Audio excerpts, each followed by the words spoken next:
उत्तराखंड के केदारनाथ में बर्फबारी हो रही है। ताजा बर्फबारी का वहां मौजूद लोगों ने लुत्फ भी उठाया, जबकि इलाके में ठंड और बढ़ गई है। हम एक ऊंची इमारत देखते हैं, हम स्वाभाविक रूप से सोचते हैं कि इसमें पानी की आपूर्ति है। हमें एक झुग्गी दिखाई देती है और हम हर दरवाजे पर प्लास्टिक के कनस्तरों को स्वीकार कराते हैं, जो दिन में 2 बार सामुदायिक नल से पहले पंक्तिबद्ध होंगे। फातिमा ने कहा कि ये असमानता है जो हमारे आख्यान का एक स्वीकृत हिस्सा है। फातिमा ने जल समानता की मांग की।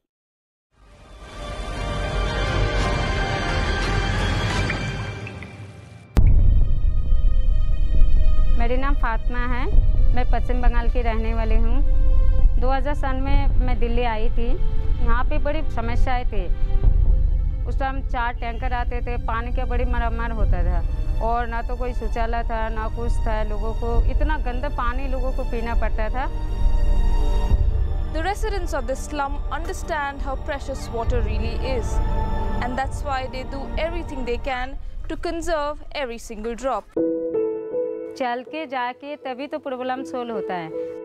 दिल्ली जल बोर्ड हमें नहीं जानता था, अगर वो जानता भी है तो एनजीओ फोर्स के द्वारा और वाटर एड के द्वारा ही जानता है। काम करने के लिए मुझे एक समिति बनानी होती है और जिस समिति का ये अध्यय है कि वे उस बस्ती को वाटर सिक्योर बनाए, कि पानी की कोई भी उसकी जो समस्या है उस समस्या को हमारे साथ रहते भी ख़त्म करें और जब हम ना रहें तो भी उस पर काम करती रहे बराबर।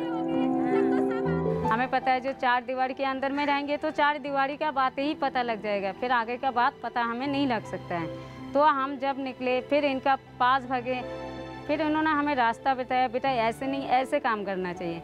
उसका बाद जो है हम यहाँ से काफ़ी सारे महिला भी लेके भागे हैं, जो क्यों नहीं, जब हमारा हक हमें क्यों नहीं दिया जाता है। जब इतने सारे महिला गए हैं तो सुनवाई भी किया है। परमिशन लेके गए तो वहीं बैठ जाते थे, क्योंकि एक दरवाज़ा अगर हम 10 बार खटखटाएंगे तो एक बार तो ज़रूर सुनेगा।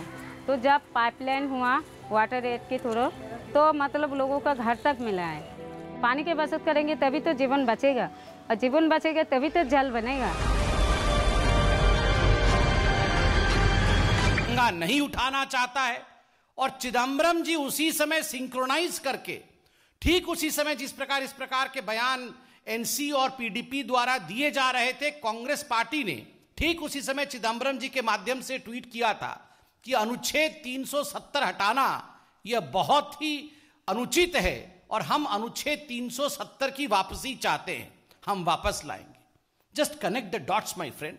जिस दिन अनुच्छेद 370 पे डिबेट और डिस्कशन पार्लियामेंट में हुआ था, कांग्रेस पार्टी, आप याद करिए वो दृश्य, सोनिया गांधी जी इशारा करती हैं और तुरंत अधीर रंजन चौधरी खड़े हो जाते हैं और अमित शाह पर हमलावर होकर कहते हैं कि आप अनुच्छेद 370 पर हिंदुस्तान की पार्लियामेंट में कैसे डिस्कशन कर सकते हैं, यह तो बायलैटरल मसला है, बिना पाकिस्तान की अनुमति के हिंदुस्तान के पार्लियामेंट में यह डिस्कशन कैसे हो सकता है।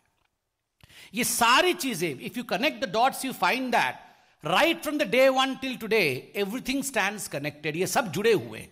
उस समय अनुच्छेद 370 पे डिस्कशन नहीं कराने की इच्छा, आर्टिकल 370 ना हटे, बाद में कोई तिरंगा ना उठाए, चीन की सहायता से किस प्रकार अनुच्छेद 370 वापस आए, ये गुपकर है या गुप्तचर है? मैं ये सवाल पूछना चाहता हूं। ये कौन सा अलायंस है? ये जो गुप्तचर अलायंस है, ये गुप्तचर अलायंस क्या चाहती है? ये गुप्तचर अलायंस वही चाहती है जो पाकिस्तान चाहता है। ये गुप्तचर अलायंस वही चाहती है जो हिंदुस्तान के दुश्मन देश चाहते हैं। पाकिस्तान ने हर फोरम में जाकर आर्टिकल 370 के एब्रोगेशन को लेकर अपनी आवाज को बुलंद किया।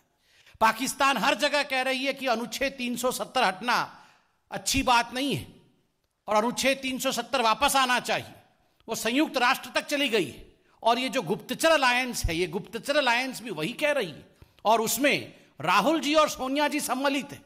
आज मैं एक बात यहां सोनिया गांधी जी से और राहुल गांधी जी से पूछना चाहता हूं, चूंकि आप इस अलायंस में हैं, जो कहा गया एनसी द्वारा कि चीन के साथ मिलकर अनुच्छेद 370 वापस लाएंगे, जो कहा गया पीडीपी द्वारा कि हम तिरंगे को हाथ नहीं लगाएंगे और किसी को हाथ लगाने नहीं देंगे, आप इसके पीछे हैं या नहीं है? आप इनको रिजेक्ट करते हैं या इनको सपोर्ट करते हैं? आप इन वाक्यों के साथ खड़े हैं या इन वाक्यों के विरोध में खड़े हैं? मैं तो बिल्कुल सच कहता हूं आज, और बीजेपी बिल्कुल एक्सपोज करना चाहती है। इन सब की सांठगांठ है, और राहुल और सोनिया जी के सांठगांठ से ही, चाहे वो पीडीपी हो चाहे फारूक जी हो, इन्होंने इस प्रकार के बयान दिए हैं। जहां तक राहुल गांधी जी का सवाल है, आपने उनका स्टेलार परफॉर्मेंस, विराट परफॉर्मेंस तो देखा ही होगा। बिहार में अभी हुआ है, कितना कमाल का स्ट्राइक रेट रहा है वहां पर। बिहार की जनता ने बिल्कुल स्पष्ट वाक्यों में राहुल गांधी जी को और कांग्रेस पार्टी को कहा है, चुप कर, देश के विरोध में ना बोल। Surgical strike, air strike, article 370, चीन, इन सभी विषयों को लेकर जिस प्रकार के वक्तव्य राहुल गांधी जी ने दिया था, प्रधानमंत्री को कायर कहा था, देश को डरा हुआ, छुपा हुआ, हरा हुआ कहा था। जनता ने बिहार में राहुल गांधी जी को चुप कर कहा है, और यहां आकर ये चले हैं बनने गुपकर। जिनको चुपकर कहा गया वो गुपकर बनने चले हैं। बंधुगण, ये जो पार्टनरशिप है, एनसी, पीडीपी, राहुल जी, सोनिया जी, एमओयू, चीन, पाकिस्तान, संयुक्त राष्ट्र में पाकिस्तान राहुल जी के नाम से पहला वाक्य ड्रोसियर में देता है, ये क्या है? ये जो पार्टनरशिप है, इस पार्टनरशिप के पीछे क्या राज है? इसके विषय में कौन जवाब देगा? राहुल जी, आपके लिए आज शिवानंद तिवारी जी ने बिल्कुल सही शब्दों का प्रयोग किया है कि आप पिकनिकिंग प्रेसिडेंट हैं। आप जिसका स्पर्श करते हैं उसका वजूद समाप्त हो जाता है। आप साइकिल पर बैठे, आज साइकिल की क्या हाल है, बाद में आपको साइकिल के कैरियर से उतारना पड़ा।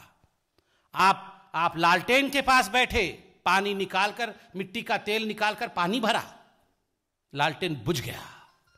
जिसको जिसको छुआ है वो सब बुझ गया है, मिट गया है। और आज हम तो छोड़िए, भारतीय जनता पार्टी तो हमेशा सच्चाई कहती है, आज आपके साथी सच्चाई कह रहे हैं। आपको आपके साथी शिवानंद तिवारी जी कह रहे हैं कि आप नॉन परफॉर्मिंग पिकनिकिंग प्रेसिडेंट, NPPP हैं, नॉन परफॉर्मिंग पिकनिकिंग प्रेसिडेंट। हम तो शुरू से ही कह रहे हैं आप NPA हैं, नॉन परफॉर्मिंग एसेट हैं, और अब तो आपके साथी कह रहे हैं आप नॉन परफॉर्मिंग पिकनिकिंग प्रेसिडेंट है, आप पिकनिक करते रहते हैं। और वैसे में ये चले हैं गुपकर अलायंस बनाने के लिए। उनका भी क्या हश्र होगा वह भी आप देखना। साइकिल भी नहीं रही, लालटेन भी समाप्त हो गया है, ये गुप्तचरों का भी वही होगा। And at the and I would say this alliance is an unholy alliance, not only in the combination, unholy for the country. ये देश के लिए सही अलायंस नहीं है। और